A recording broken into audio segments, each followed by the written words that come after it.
नमस्कार मेरे भाई। इस वीडियो में हम बात करेंगे कि आखिरी के जो 50 दिन हमारे पास बचे हैं एनटीपीसी के एग्जाम के लिए, उसमें हम क्या स्टडी प्लान रखें, किस तरह से पढ़ें कि सीबीटी 1 की कट ऑफ को क्रॉस करके हम सीबीटी 2 की जर्नी पर आगे बढ़ सकें। तो मैं बात करूंगा, इसमें पूरी जानकारी दूंगा कि क्या एग्जाम की डेट रह सकती है, ठीक है। बेस्ट स्टडी प्लान आपको इसमें बताने जा रहा हूं मैं, और सेफ स्कोर की भी हम बात करेंगे कि कट ऑफ कितने पर क्रॉस हमारी हो जाएगी। अगले 50 दिन जो मैं यहां पर इस वीडियो में प्लान बताने जा रहा हूं, अगर आपने वो फॉलो कर लिया तो आपके सीबीटी 1 को क्लियर होने से कोई नहीं रोक सकता दोस्त। सबसे पहले आपने देखा क्या हमारे पास 50 ही दिन बचे हैं एग्जाम के लिए, तो हां, लगभग 50 दिन ही आपके पास बचे हैं, क्योंकि बहुत ज्यादा लगभग 90% चांस है कि अप्रैल मंथ में ही आपका एग्जाम हो जाएगा। ये लास्ट वीडियो में मैं पूरा डेटा के थ्रू बता चुका हूं, क्योंकि कैलेंडर भी आया था रेलवे का जिसमें अप्रैल मंथ में ही एनटीपीसी का एग्जाम कंडक्ट कराने की बात की गई थी, और वही आसार बनते हुए नजर भी आ रहे हैं। तो हम लोग लास्ट 50 दिन हमारे पास बचे हैं, यही सोचकर आगे की तैयारी करेंगे दोस्त। तो सबसे पहले अगर मैं बात करूं यहां पर कि हमारे पास टोटल पोस्ट कितनी है, ये सारी चीजें आपको पता है कि ग्रेजुएशन लेवल की आपके पास 8113 पोस्ट हैं, और अंडर ग्रेजुएशन लेवल की वो आपके पास 3445 पोस्ट हैं। तो आपके पास में 11558 टोटल पोस्ट हो जाती हैं।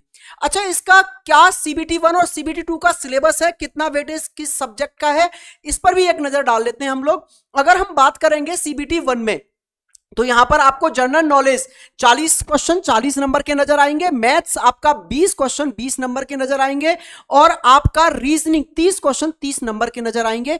इस तरह से आपके 100 क्वेश्चन 100 नंबर के होंगे, और टोटल टाइम जो आपको मिलेगा वो 90 मिनट का होगा। नेगेटिव मार्किंग की बात करें तो यहां 1/3 की नेगेटिव मार्किंग भी आपको देखने को मिलेगी। सीबीटी 2 के लिए सब्जेक्ट सेम है, बस थोड़ा थोड़ा वेटेज में अंतर आपको देखने को मिलेगा। जनरल अवेयरनेस यहां पर 50 क्वेश्चन 50 नंबर के हो जाएंगे, आपका मैथ्स 35 क्वेश्चन 35 नंबर के हो जाएंगे, रीजनिंग आपका 35 क्वेश्चन 35 नंबर के हो जाएंगे। टोटल 120 क्वेश्चन होंगे 120 नंबर के, और यहां भी आपको 90 मिनट ही मिलने वाले हैं। अब जरा बात कर लेते हैं सर हम लोग सेफ स्कोर क्या रहेगा, हमें इस बार एग्जाम में कितना टारगेट करके चलना चाहिए। तो 2018 से हम थोड़ा सा कंपैरिजन करेंगे। देखो 2018 में जो वैकेंसी आई थी वो वैकेंसी थी आपके पास 35,281, जिसकी कट ऑफ गई थी, मिनिमम गई थी 59.91 और मैक्सिमम गई थी आपकी 76.94। इलाहाबाद जोन की ये कट ऑफ थी आपकी, और बाकी ये अदर जोन की इसके बीच में ही रही थी। तो सर इस बार एक्सपेक्टेड कट ऑफ क्या रह सकती है हमारी, कितना स्कोर हमारा सेफ स्कोर माना जाएगा। तो इस बार जो हमारी पोस्ट है वो 11,558 पोस्ट है। अच्छा, अगर हम 75 प्लस मतलब लगभग 80 के समथिंग अगर हम क्वेश्चंस अटेम्प्ट कर लेते हैं और सही कर लेते हैं 80 क्वेश्चन के समथिंग, तो हमारा सीबीटी 1 क्लियर हो जाएगा दोस्त। सर ऐसा क्यों, पिछली बार कट ऑफ तो आपकी 76.94 भी गई थी एक जोन की। तो दोस्त ये आपके रॉ मार्क्स नहीं होते, ये नॉर्मलाइज्ड मार्क्स होते हैं। अगर आपने 75 प्लस रॉ मार्क्स अपने लेकर आ रहे हैं आप, तो फिर नॉर्मलाइज्ड होकर वो काफी आगे बढ़ जाएंगे, ठीक है। तो लगभग हमें 75 प्लस सही क्वेश्चन करने का कोशिश करनी है एग्जाम हॉल में। हमारा टारगेट होना चाहिए 75 से 80 के बीच में, तो हर हाल में हमें सही क्वेश्चन करके आने हैं। उसके लिए आपको यह भी पता होना चाहिए कि किस सब्जेक्ट का वेटेज कितना है और कौन सा चैप्टर कितने नंबर का आता है, क्योंकि ये आखिरी के जो 50 दिन है ना, ऐसे ही नहीं हम बर्बाद कर सकते कि कुछ भी पढ़ लें। तो सबसे पहले आपको पता होना चाहिए कि किस चैप्टर की इंपोर्टेंस ज्यादा है और किस चैप्टर की इंपोर्टेंस कम है। आखिरी के दिनों में हम सबसे पहले किसको तैयार करें और किसको फिर इग्नोर भी कर सकते हैं और किसको हम बाद के लिए रखें। आइए जी बात करते हैं, सबसे पहले मैथ्स की हम देखते हैं। तो डेटा इंटरप्रिटेशन का आपका एक क्वेश्चन आएगा। अगर मैं बात करूं एरिया एंड वॉल्यूम का, आपके 1 से 2 क्वेश्चन आएंगे, CISI के 2 से 3 क्वेश्चन आएंगे, टाइम स्पीड एंड डिस्टेंस के 1 से 2 क्वेश्चन आएंगे, टाइम एंड वर्क के 2 क्वेश्चन आएंगे, रेशियो एंड प्रोपोर्शन के 2 से 3 क्वेश्चन आएंगे, प्रॉफिट लॉस के 1 से 2 क्वेश्चन होंगे, परसेंटेज के 2 से 3 क्वेश्चन होंगे, एवरेज। रेलवे के लिए एवरेज चैप्टर काफी इंपॉर्टेंट होता है, 3 से 4 क्वेश्चन आपको यहां से देखने को मिल जाएंगे। अगर मैं बात करूं नंबर सिस्टम की, तो वहां से 2 से 3 क्वेश्चन आएंगे, एलसीएम एचसीएफ से 3 से 4 क्वेश्चन आएंगे, सिंप्लीफिकेशन से 2 से 3 क्वेश्चन रहेंगे, मिक्सचर एंड एलिगेशन का 1 से 2 क्वेश्चन रहेगा, मेंसुरेशन के 2 से 3 क्वेश्चन रहेंगे, ट्रिग्नोमेट्री के भी 2 से 3 क्वेश्चन आपको देखने को मिलेंगे, अलजेब्रा का कहीं कहीं कोई क्वेश्चन मिल सकता है, ठीक है। ज्योमेट्री में यहां पर आपको 1 से 2 क्वेश्चन देखने को मिलेंगे। तो ये आपका मैथ का हर चैप्टर का मैंने वेटेज यहां लिखा है 2018-19 में जो एनटीपीसी आया था उसके अकॉर्डिंग। अब जरा बात कर लेते हैं हम जनरल नॉलेज की। रीजनिंग का मैं पूरा स्ट्रेटेजी आगे आपके साथ शेयर करूंगा, सब कुछ बताऊंगा। जनरल नॉलेज की बात कर लेते हैं। जैसे बायोलॉजी का जो वेटेज रहा वो 4 से 5 क्वेश्चन का रहा। अच्छा, केमिस्ट्री का जो वेटेज रहा वो 3 से 4 क्वेश्चन का रहा। फिजिक्स का 3 से 4 क्वेश्चन था। ज्योग्राफी आपके 3 से 4 क्वेश्चन थे। पॉलिटी भी 3 से 4 क्वेश्चन। हिस्ट्री भी 4, 5, 6 क्वेश्चन के बीच में थी। इकोनॉमिक्स 2 से 3 क्वेश्चन थे। स्टैटिक जीके 5 से 6 क्वेश्चन थे। करंट अफेयर 7 से 8 क्वेश्चन था। अगर मैं जनरल नॉलेज की बात करूं तो सबसे ज्यादा आप लोग फोकस करना करंट अफेयर पर। 1 ईयर की देखो, वैसे तो 2 ईयर की, पिछली 2 सालों की भी करंट अफेयर पूछी गई है, लेकिन आप लोग 1 साल की करंट अफेयर तो हर हाल में तैयार करके चलेंगे। फिर उसके बाद में दूसरे नंबर पर आप फोकस करना स्टैटिक जीके पर। स्टैटिक जीके पर दूसरे नंबर पर आप फोकस करना, और फिर आप साइंस पर फोकस करना।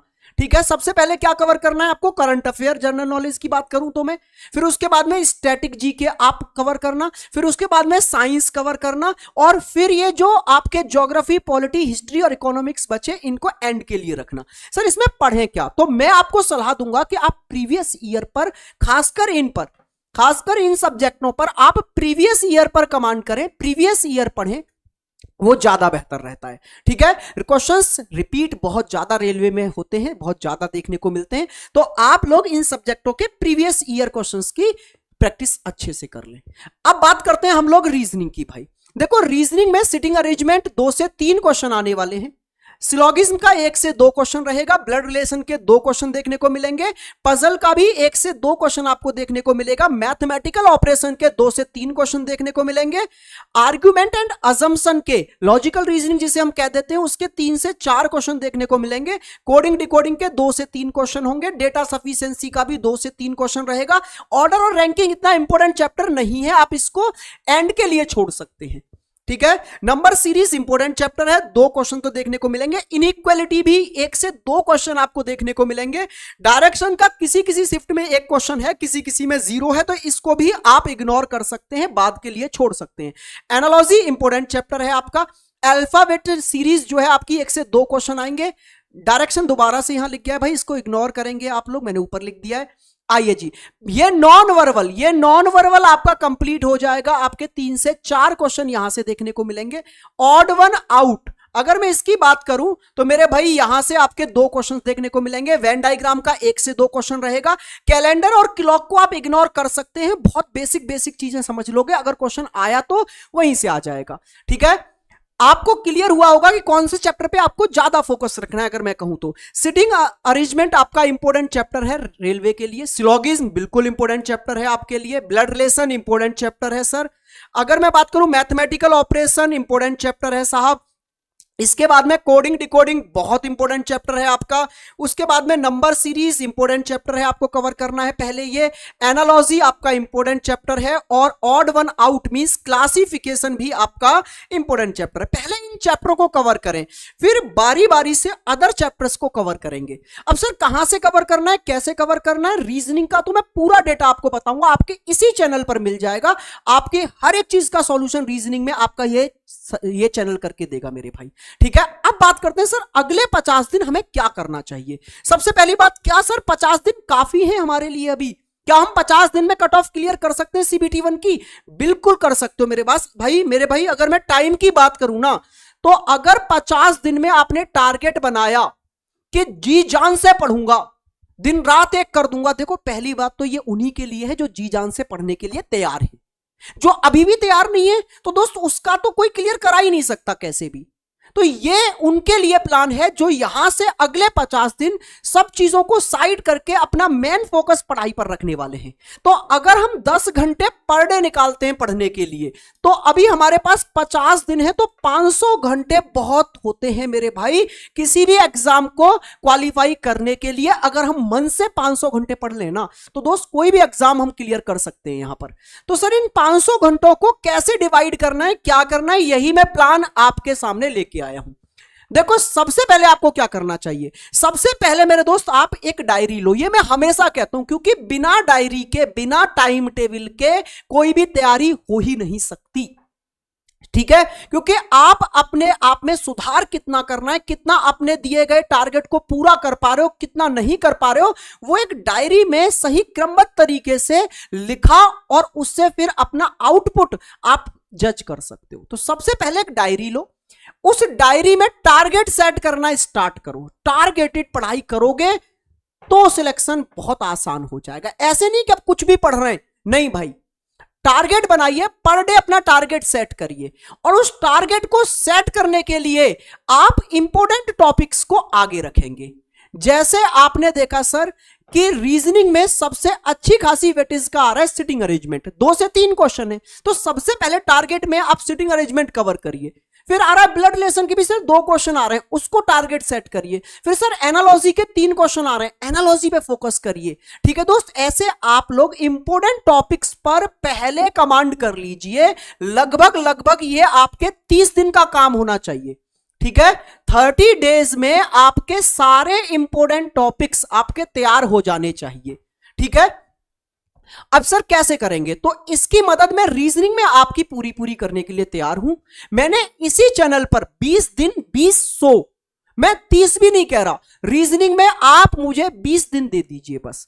कितने? 20 दिन। 20 दिन 20 चलाया हुआ है मैंने रेलवे के हर एक एग्जाम के लिए। वो वहां सिर्फ रेलवे के क्वेश्चंस में करा रहा हूं, जिसमें 10 क्लासेस तो आपकी हो चुकी हैं।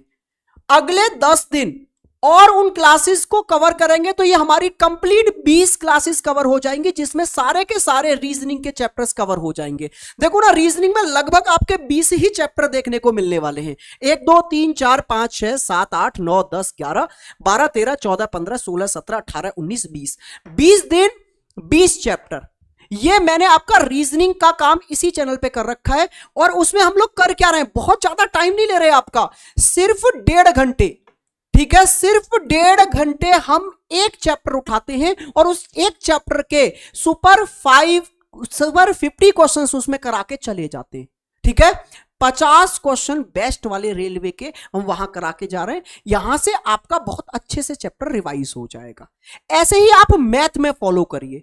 ठीक है, अगर मान लो कोई चैप्टर आपका बिल्कुल 0 पर है तो उसको बेसिक से पढ़िए, उसको बेसिक से पढ़िए। ठीक है, उम्मीद करता हूं कि अब तक आपने कोई ना कोई बैच तो परचेज किया ही होगा ऑब्वियसली। ठीक है, जब आप एनटीपीसी की तैयारी कर रहे हैं तो प्रॉपर वे में, नहीं तो आप YouTube से सहारा ले सकते हैं। जैसे मान लो कोई चैप्टर आपका भी अच्छे से तैयार नहीं है, वो YouTube पे सर्च करो, पूरा चैप्टर आ जाएगा। जिस टीचर का आपको अच्छा लगे वहां से एकदम पूरा चैप्टर कवर कर लीजिए। मींस ये 30 डेज का आपका टारगेट होना चाहिए कि मेरा लगभग सारे इंपॉर्टेंट चैप्टर कवर हो जाए। जैसे रीजनिंग में हम इंपॉर्टेंट टॉपिक्स की बात कर ही चुके हैं, जैसे आप इसको बाद के लिए छोड़ सकते हैं, फिर किसको, रैंकिंग ऑर्डर को, फिर क्लॉक को छोड़ सकते हैं, कैलेंडर को छोड़ सकते हैं, डायरेक्शन को छोड़ सकते हैं। ऐसे और 1-2 चैप्टर्स हैं जिनको आप छोड़ सकते हैं रीजनिंग में। तो मुश्किल से मुश्किल आपको 15 चैप्टर पढ़ने होंगे बस। तो क्या आप 15 चैप्टर्स कवर नहीं कर सकते हैं 30 दिन में? बिल्कुल किए जा सकते हैं दोस्तों। आइए जी, अब उसके बाद में क्या करना है सर, ये हम कर लेंगे 30 दिन में कवर। उसके बाद में हमें क्या करना है सर, डेली मॉक देने, डेली मॉक देने। अच्छा, अभी आप स्टार्ट करोगे मेरे भाई मिनी मॉक से। किससे? मिनी मॉक से स्टार्ट करोगे कहानी। ऐसे ही नहीं कंप्लीट मॉक देने लग गए अभी नहीं, स्टार्टिंग के 10-15 दिन आप मिनी मॉक दीजिए। सर मिनी मॉक किस चीज के? जो आप टारगेट सेट कर रहे हैं पर डे। मान लो आज आपने मैथ का एक चैप्टर परसेंटेज उठाया, रीजनिंग का आपने ब्लड रिलेशन उठाया, यस सर, और जीएस में मान लो आपने स्टैटिक जीके में कुछ भी उठाया, जैसे टेम्पल उठा लिए, लोक नृत्य उठा लिए, कोई भी 2-3 टॉपिक उठाए आपने, तो बस आज इन्हीं के दिन में उसको पढ़ो पूरा कंप्लीटली। फिर नाइट में सोने से पहले इनके एक मिनी मॉक जरूर दो, जिससे कि जो आपने पूरे दिन में पढ़ा वो एक बार आपका रिवाइज हो जाए। अच्छा, मिनी मॉक के 1-2 और फायदे होते हैं। सबसे पहली चीज क्या होती है कि आप टाइम को मैनेज करना सीख रहे होते हैं, टाइम को मैनेज करना सीख रहे होते हैं। पहले आप चैप्टर वाइज दीजिए, फिर मिनी मॉक दीजिए सब्जेक्ट वाइज, और फिर आइए 15-20 दिन के बाद में आप मिक्स कंप्लीट मॉक पर।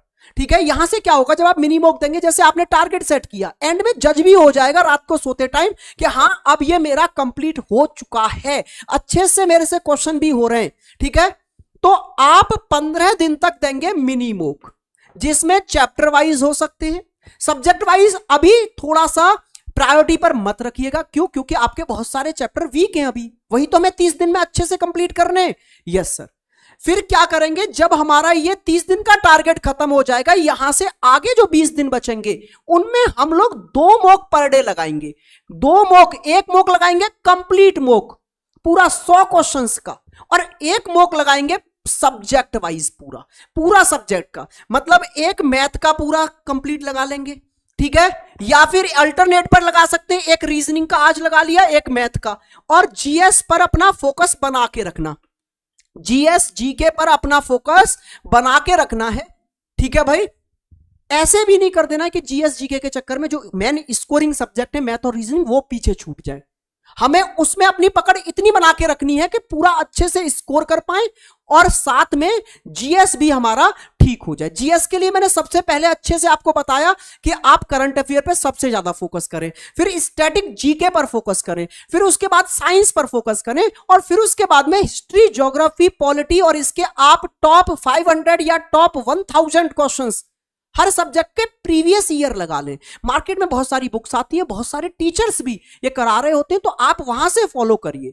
ठीक है दोस्त, तो ये आपके लिए पूरा अगले 50 दिनों का स्टडी प्लान है। अगर आप इसको अच्छे से फॉलो करते हैं मेरे दोस्त, तो ये मेरा वादा है आपसे कि आप लोग CBT 1 बहुत इजीली क्रैक करके CBT 2 की तैयारी में मेरे साथ जुड़े होंगे। ठीक है दोस्त, अगर मैं बात करूं दोबारा रिवाइज करने क्या करना है, डायरी लो, डायरी में पर डे का क्या करना है, टारगेट से। टारगेट कैसे उठाना है, मैंने अभी आपको पूरा चैप्टर वाइज बताया। वेटेज, जिनका वेटेज ज्यादा है उन्हें प्रायोरिटी पर रखिए, पहले जहां से बल्क में नंबर आ रहे हैं, 3-3, 4-4 क्वेश्चन आ रहे हैं, उनको खत्म करिए स्पीड से। ठीक है, फिर उसके बाद में जो कम इंपॉर्टेंट है उनको एंड के लिए रखेंगे। तो पहले डायरी बनाएंगे, टारगेट सेट करेंगे, उसमें इंपोर्टेंट टॉपिक्स को पहले कवर करेंगे हम लोग, और ये इंपोर्टेंट टॉपिक कवर करने की ड्यूरेशन हमने कितने दिन लेके चली है, 30 दिन। तो उसी हिसाब से आप डिवाइड करें, एक दिन में 2 करने पड़ रहे हैं, एक दिन में 1 करना पड़ रहा है, उस हिसाब से करेंगे तो ये आपका 30 दिन में सारे चैप्टर्स भी रिवाइज हो जाएंगे। फिर उसके बाद में साथ में ही हमको अभी अगले 15 दिनों तक क्या देने हैं, सिर्फ मिनी मॉक, और फिर 15 दिन के बाद में आएंगे हम लोग सब्जेक्ट वाइज मॉक पर। 15 दिन तक चैप्टर वाइज, 15 दिन के बाद में अगले 15 दिन सब्जेक्ट वाइज, और एंड के 20 दिन हम क्या लगाने वाले हैं मेरे दोस्त, कंप्लीट मॉक। अगर हमने ये स्ट्रेटजी अपनाई तो पक्का सिलेक्शन होगा मेरे भाई। बाकी रीजनिंग के लिए आप लोग इसी चैनल को, भरत सर रीजनिंग को फॉलो करिए दोस्त, और प्लेलिस्ट जाकर चेक करो, मैंने 20 दिन 200 चलाया हुआ है रेलवे के लिए। आपका दिल खुश हो जाएगा कसम से, आप एक बार वहां से जाके वीडियोस जरूर देखिए। ठीक है, नमस्कार मेरे भाई।